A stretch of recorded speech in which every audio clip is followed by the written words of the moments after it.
Well, tonight on our journey to Paris, we're sharing a story which seems like a Netflix show that's come to life.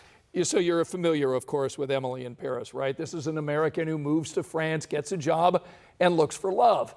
So when we traveled to Paris last summer, we wanted to do a story about Sabrina. She's written a book about her dating life in the Olympic host country, and we discovered that she is a real-life Emily in Paris.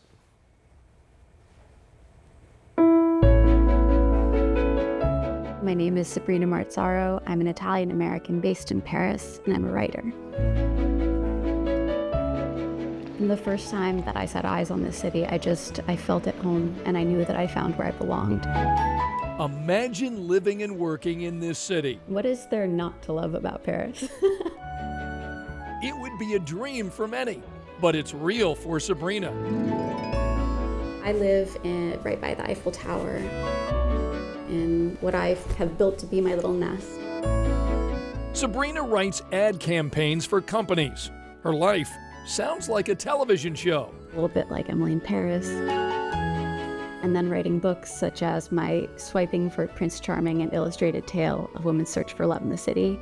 It is entirely based on my life story, my experiences dating, which has been interesting publishing.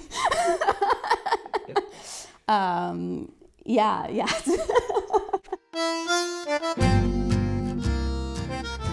I decided to try out the apps for the first time, which terrified me because I had no idea how this worked, to be honest. I was swiping the wrong way. I didn't know what I was doing.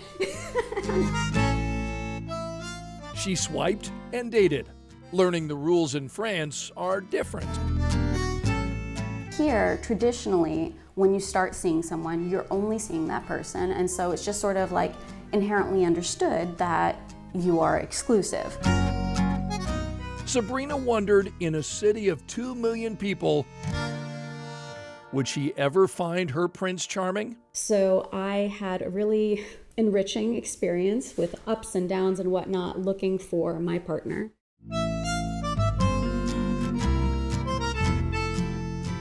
George is my boyfriend, and he is the most beautiful soul that I know. The woman whose life seems to mirror Emily in Paris has found love in the city of light, believing this relationship is for keeps. Prince Charming? I'd like to say so. If she says so.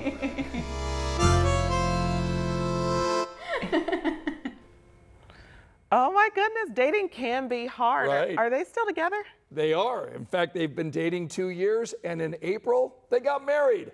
Their wedding took place in Malibu, California. So they chose Southern California because this is where Sabrina's 94-year-old grandfather lives. They wanted him to be an honorary guest. The couple tells me they plan to have a larger wedding in the south of France next year. So congratulations to George and Sabrina. Yeah. Emily in Paris, a happy ending.